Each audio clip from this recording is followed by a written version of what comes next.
Hello? Hello? Hello, Chris. Yes. Chris. Yes, this is Yes, him. sir. This is Izzy. This is Izzy from MMA Ye- Jam Live. How are you doing this evening, sir? Yep. I'm good. I'm trying. Hey, I'm it's good actually to see. listening to you. Oh, go ahead, sir. I'm sorry. I said I was actually listening to you guys right now. Oh I was boy, listening just don't. to the show. Hey, I have a very big ego. Please tell me I wasn't bad. No, it was good. Except I wasn't one of your favorites though, but it's okay. I forgive you. No, I'm just playing. Hey, but you did hear, and now I sound like a dork because I did speak about you about the whole a little earlier. Kind of weird when someone's actually listening to you and you know they're listening, or you don't. But it's an honor having you back on. Last time we talked to you, it was during Tough 18, so it's an honor having you on. Thank you so much. Oh, thank you guys. It's an honor to be back and be talking about some good stuff. All right, let's get to it. Now it's been 6 months since the Tough 18 finale, and even longer since the taping wrapped up. How has life changed for you since that show?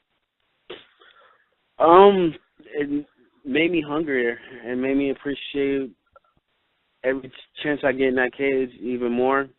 Uh, since I've been got put back in the UFC, it made me a little bit more well known. Getting put on Sports Center top 10, that helps a lot. Well, you had a very unique case because you going into your first fight, your fight with Chris Holdsworth, you had a bad hand, and I like to think that definitely contributed to the loss there. At any point during that taping, did you feel like, man, if I had the opportunity, maybe things would have been different? Yeah, always thinking about that, especially if my hand was, if it was just not broken, things may have been different. But you never know, man. He's a high quality black belt, in Brazilian Jiu-Jitsu, and he did what he needed to do. So I take nothing away from him, and I don't want to make an excuse why he beat me when he did. If we ever get to running back, I think it'll be a different story. If not, it happened. I'm over it. I'm sitting pretty good right now, and I'm happy actually where I am sitting right now. That loss actually made me a different kind of beast. They said I didn't have power. They said this and that about me when that loss happened. And since that, I had 2 fights since I've been back off the show, and both of them were second round TKOs and KOs. And I'm just showing hard work pays off. Yeah, I couldn't agree more. I mean, you look spectacular in that last fight, and we'll definitely get to that here shortly. But what was the most important thing that you took away from your experience on Tough 18? Take every second of every moment. I mean, nothing's given to you. You can be riding a high horse in one moment, and then just like that, you could be knocked off. And just to persevere, no matter how bad things get, it can always get worse. Keep your head up and keep going, keep grinding. And basically, that's what I took from the show. I made some really good friends there. Me and Holdsworth's pretty cool. Rhonda's pretty cool. And there was a time where I thought I was just going to be done with MMA, and I'm just glad I didn't quit, and I just kept doing this and kept persevering through it all. Well, a lot of wise words, certainly from a wise man. Now, going back to that experience, how did it help you improve as a mixed martial artist? It just made me want to work even harder. To know that, yeah, I'm good, but I'm not great. I'm just good right now, and there's a lot of good fighters out there. It's a lot. You could go to any city, any town, any place, and you can find a good fighter. If I want to be great, I got to work extra hard. And the great ones work on their days off. They're always working. They're always learning. Even if they're watching TV, they're thinking about it, thinking about doing something. So I'm always thinking about a way I can fight. I'm always thinking about a way I can win. I'm always thinking about a way to get my cardio right, cardio better, lose weight faster, lose weight better. I'm always thinking about something. Fighting is not only what I do, basically it's who I am now. I am Chris Beal. I am real deal. We're one and the same. And I love it, and I just had to embrace it. And I am. Awesome stuff. Now, would you say that you learn more in defeat rather than victory? Oh yeah. I learned so much more about myself. I mean, I always knew that losing sucked, but experiencing firsthand something that I just wanted so bad. At that moment, at that time, I don't think there's anything that I wanted worse in life. And just to get it, just you lost, you lost it, and to wonder to myself, how are we gonna get it back?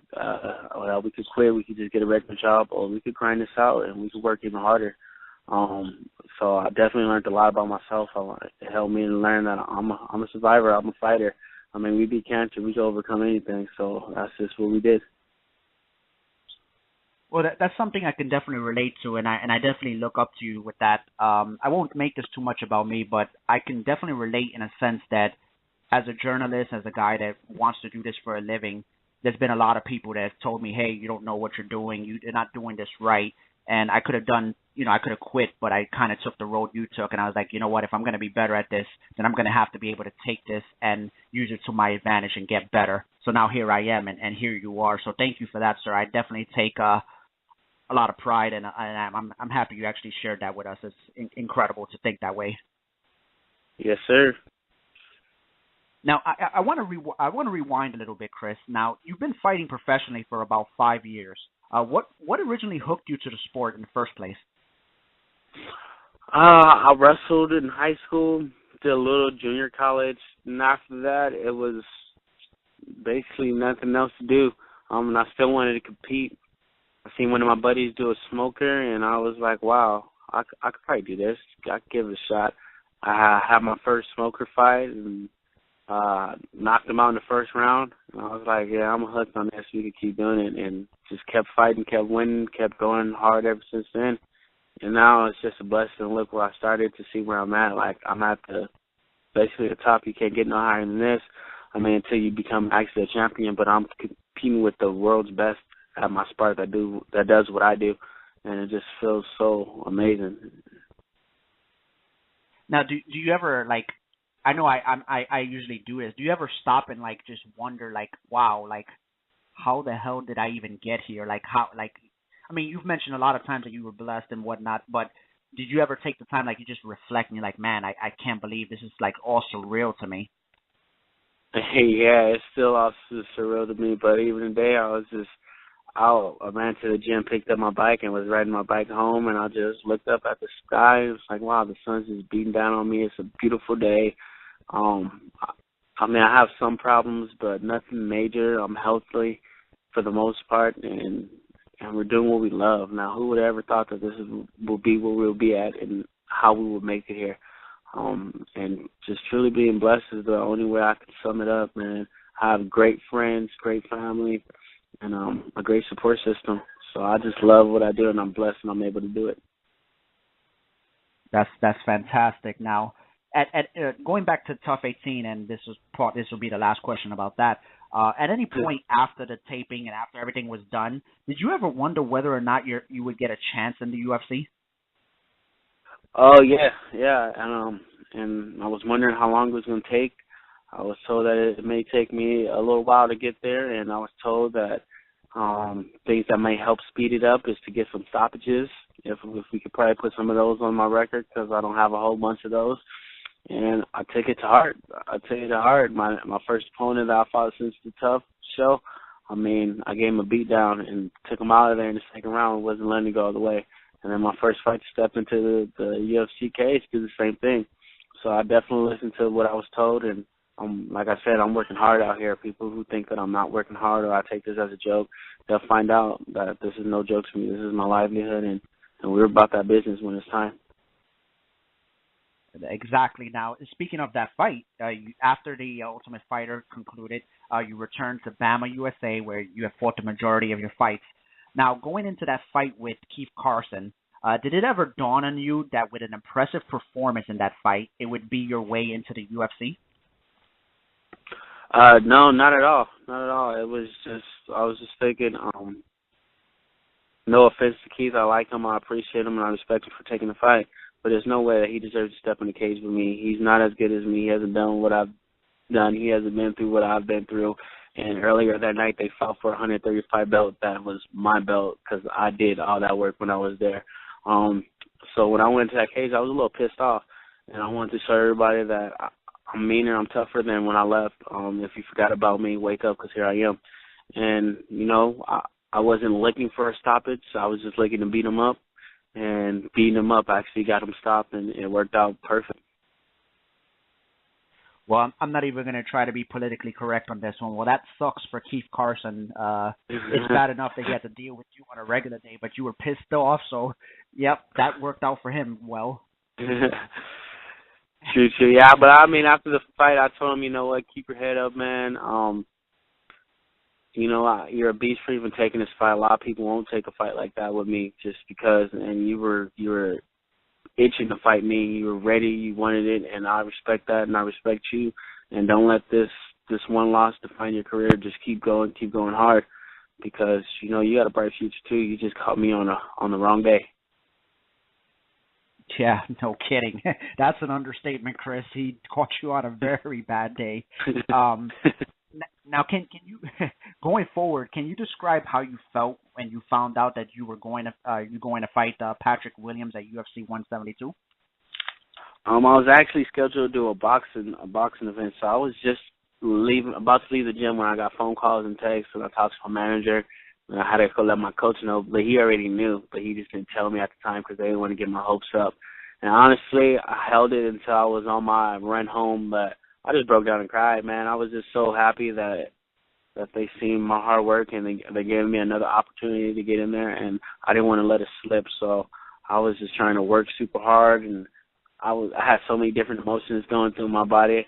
I was like, sorry, Coach, I got some bad news for you. You won't be able to box because we're going to be going to Baltimore to go kick some ass, or excuse my language. And he was super happy, and I was super happy, and I just, I couldn't hold it in, so I let a few tears drop once it was all said and done. That's an outstanding story.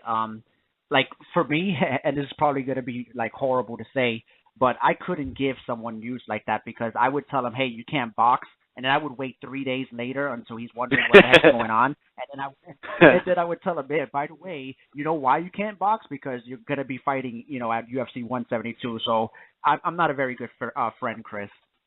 Hey, yeah, my manager tried to do something like that. He called me up and he was like, hey, Chris, I've been around the sport for a long time, and I know you really want to box, but boxing takes a different kind of man. And I don't know if you're quite there yet. I don't know if you're quite ready. I don't know if your hands are good enough yet to be a boxer. And I was thinking, what are you talking about? So I was thinking, like, everybody in my gym are liars, though, because I'll train with a lot of boxers, and they're like, Chris, you need to start boxing because you got good hands and head movement. So I was like, oh, man. And then when he told me, oh, yeah, you're fighting in the UFC, I was like, oh, you got me. See, I would have done that, but again, I would have waited 3 days, 4 days. Hopefully, I would have answered your phone call. I would have went even worse because I go overboard with everything. I would say, hey, by the way, Chris, you gotta weigh in tomorrow at UFC 172, and you'd be like, what the hell? Like, what? Now, prior to your fight with Williams, I read an article on BloodyElbow.com that mentioned that you weren't the type of fighter to throw any leg kicks, and yet you stopped Williams with a beautifully timed flying knee. Is that something you worked on in training, or was it a spur of the moment thing, like you just threw it? We've been working on more kicks, but I want to be a complete martial or MMA fighter. I have pretty good wrestling. I just choose to use it kind of like a Chuck Liddell to stand back up because I want to give the fans what they want to see. They want to see somebody get knocked out or they want to see a stand-up war, and that's what I try to give them. I'm working on elbows as well. Yeah, they said that I don't kick. My stand-up is okay. My wrestling sucks. I don't have head movement. Yeah, I read the article, and it made me laugh. Now that I made Sports Center Top 10, I hope to get an interview with those guys, and maybe they'll take some of that back. Because the worst thing that ever happened to me in a fight, other than a loss, I think a bloody nose maybe. I don't get hit that much in the face. I got tagged a couple of times in this fight, but it don't even wakes me up, man. I got head movement. I like to throw kicks. It just took me a while to put them in my repertoire, and the end of the first round, I landed a nice kick on top of his head, and it cut him open. And then that flying knee is still the deal. like Dana White said, that's probably one of the best ones he ever seen in the octagon. Yeah, I could not agree more, and it goes to show you what us in the media know, and that's absolutely nothing. Like it always bugs me that people say, "Oh, he doesn't have this, he doesn't have this," unless you see every single fight, every single highlight reel. We can't make that determination. So I never like for me, whenever I'm writing an article about a fighter or anything, I never say, "Oh, unless it's blatantly obvious. Like for instance, if I say Anderson Silva has tremendous striking, that's obvious. But I'm not going to go more in depth and say, yeah, he sucks at stopping the single leg when he's up against the cage. Come on now. Come on now. That is just too specific to even be true. But, I mean, I guess other people might get mad. It just put a smile on my face. At least somebody's talking about me a little bit. You know, I was happy. I was happy either way it goes. My coach got a little chuckle out of it. We were hoping that Patrick was thinking the same thing because we had a surprise for him when we stepped in that cage. And maybe he was because I know he wasn't expecting what he got. Yeah. I think, Chris, you're the master of understatements. He sure as hell was not expecting, hey, Patrick, my name is Chris. My stand-up is bad. Boom, flying knee, he's done. Correct. Again, yeah, it worked out just about as good as it did for Keith. No offense to either one. Now, that KO, in all honesty, that KO is actually my front runner for KO of the year. In looking back and reflecting on that moment, what did it mean to you on both a professional and personal level? Man, God is good. For real, I've never really tried a flying knee. I don't really practice that move at all. And as we're walking to the cage, I remember my coach said, no matter what's happening, if you get clipped and you get caught, stick to the game plan. If you catch him and clip him, stick to the game plan. Last thing we need is for you to rush him, throw some kind of flying knee, and get caught like Andrei Arlovski when he fought Fedor. And obviously, I must have just heard flying knee because that must have been the only thing that stuck in my head. And the opportunity was there. I didn't really even think about it. And I love it when it comes like that. We don't think about it. And it was like butter. I hit him, barely felt it. When I landed, I knew it was no more left to do. It was nothing left to do but walk away. I didn't go try to jump on him after that. I knew he was night-night. He put him to sleep, called me Dayquil or NyQuil. And I was just happy to be on the right side of that and to set the tone. They told me we need to set the tone. I'm the first fight out there. I need to set the tone, and I took it to heart. And the tone I set, because right after that, you seen Castillo throw an overhand right and knock out Charlie Bimmerman, and that was pretty. I was talking to him in the back like, "Hey man, you trying to steal my bonus? What's up with that?"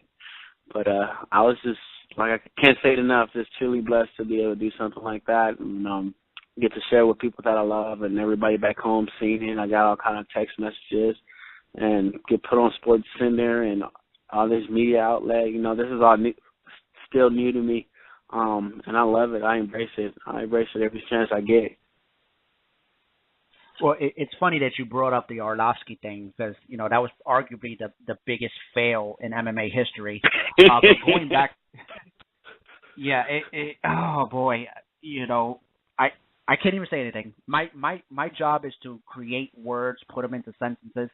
I don't have anything for that fight, for the Arlovski. I have nothing. But going back to your KO, Chris, it's incredible because normally Castillo would have won. He would have had the knockout of the night on any other fight card. But that flying knee was just, it was just sick, bro. Yeah, man, I can't get enough of it. I can look at it a lot now. I actually have it on my wallpaper on my phone so I don't forget. But like I keep telling people, that was yesterday and today's a new day. Today we got to work even harder because somebody's going to try to fly near me. They're going to want to knock me out to make a statement. And I want to stay here. I'm not happy that Go ahead. Well, sorry about that. I was going to say, I'll tell you what, I'm going to find someone that creates those, they're called GIFs.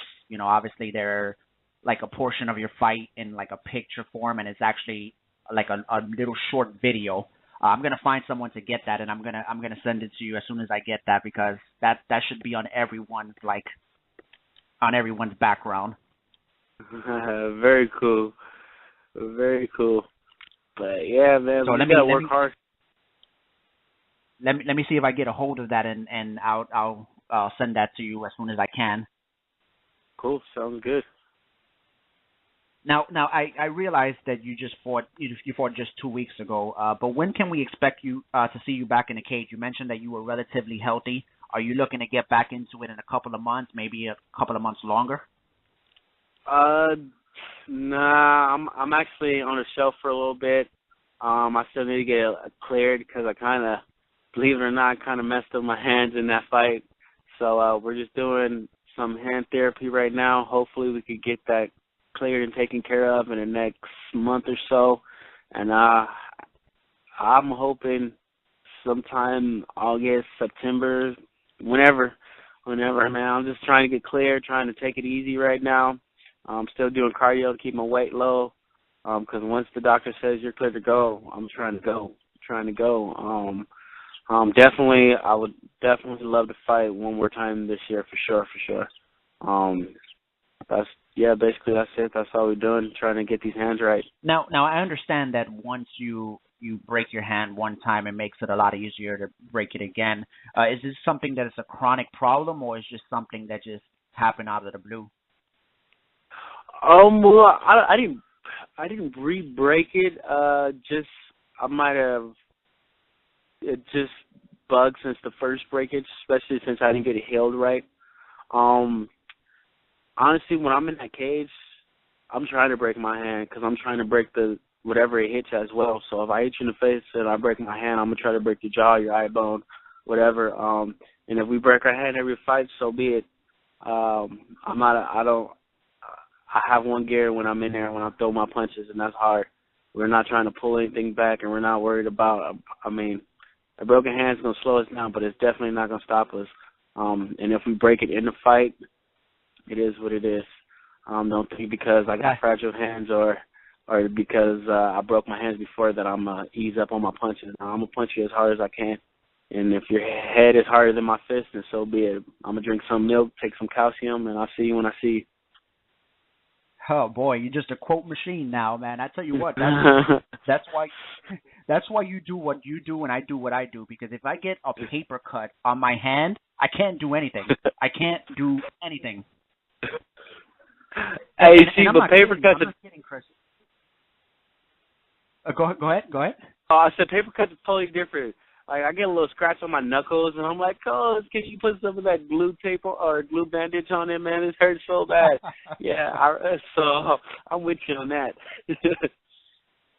Oh, but for me, it's like, man, I probably rather get kicked in the groin than get a paper cut. To be honest, because at least the groin, you just turtle up and it'll go away, and in a probably a couple of hours. A paper cut, boy, you poured some peroxide on it or alcohol, and you're probably gonna scream. Right.